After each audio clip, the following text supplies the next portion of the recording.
ایک حدیث پاک سنیں اور پھر دیکھیں کہ نبی کریم صلی اللہ علیہ وسلم نے آج سے 14 صدیاں پہلے ان چیزوں کا علاج دیا تھا۔ آج سائنس جتنی بھی ترقی کر لے، وہ کسی شخص نے بڑی خوبصورت بات لکھی تھی کہ سائنس جب اپنے عروج کو پہنچ جاتی ہے نا اور بہت بڑا کوئی کارنامہ سر انجام دیتی ہے اور فخر کرتی ہے،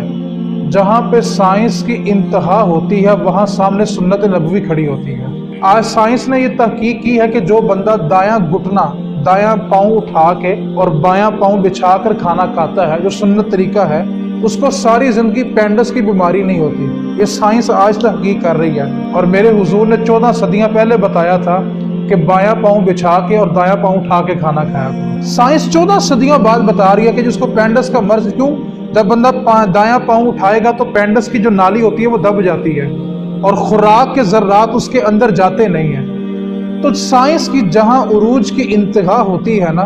وہاں سے میرے نبی کی سنت کی ابتدا ہوتی ہے۔ تو آج جب ہم فطرت اسلام سے ہٹنا شروع ہوئے نا، تو پھر ان بیماریوں نے ہمیں گھیرنا شروع کر دیا۔ بڑی توجہ کے ساتھ صحیح بخاری کی، صحیح مسلم کی حدیث پاک سننی ہے۔ نبی کریم صلی اللہ علیہ وسلم نے ارشاد فرمایا کہ جب تمہیں یہ خبر ملے کہ کسی فلاں شہر میں، فلاں قصبے میں، فلاں ملک میں کوئی وبا، کوئی مرض، کوئی وائرس پھیل گیا ہے، تو نہ تم اس شہر کا رخ کرو اور جو اس کے اندر موجود ہیں نہ وہ اس کی حدود سے باہر آئے۔ یہ میرے حضور نے 14 صدیاں پہلے ہمیں سبق دیا، اور میرے حضور نے آخر میں جملہ ارشاد بڑی توجہ سے سننے والا ہے۔ نبی کریم صلی اللہ علیہ وسلم نے فرمایا کہ جو شخص اس شہر میں موجود ہو اور کوئی وبا پھیل جائے، کوئی مرض پھیل جائے، کوئی وائرس پھیل جائے، اور وہ اس نیت سے اس شہر سے باہر نہ جائے کہ یہ مرض مجھ سے کسی اور کو نہ لگ جائے، اور وہ اسی حالت میں اسی شہر میں مر جائے،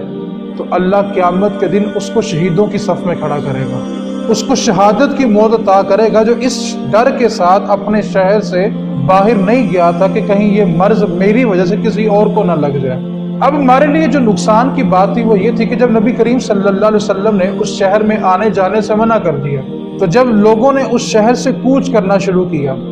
تو پھر وہ مرض پوری دنیا میں پھیلتا چلا گیا اور لوگ اس کی لپیٹ میں آتے چلے گئے۔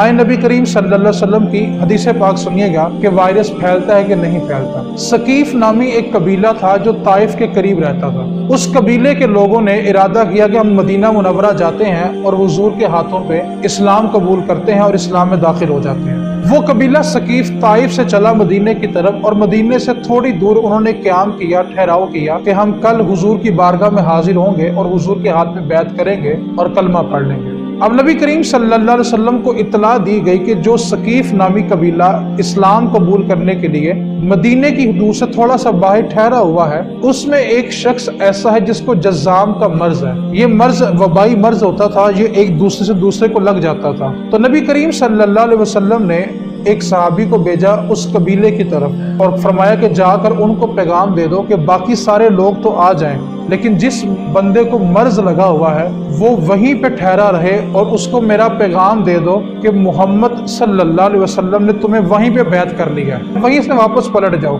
تمہیں مدینے میں آنے کی ضرورت ہے، تمہیں ہم نے بیعت وہیں پہ کر لیا ہے۔ اور اسی حدیث کو آگے تھوڑا لے کے چلے تو صحیح مسلم کے اندر ایک حدیث پاک ہے کہ جناب عمر فاروق رضی اللہ تعالیٰ عنہ، آپ نے ایک لشکر تیار کیا ملک شام میں جانے کے لیے۔ ملک شام کے جو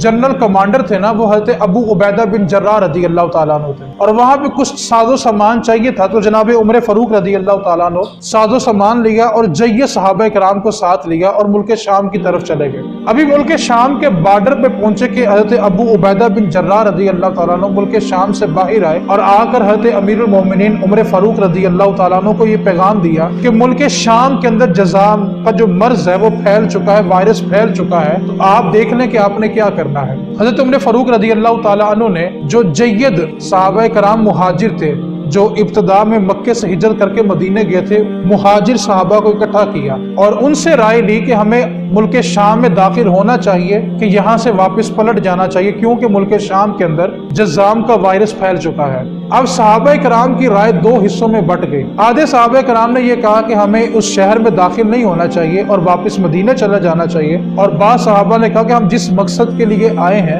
اس مقصد کو پورا کر کے جانا چاہیے۔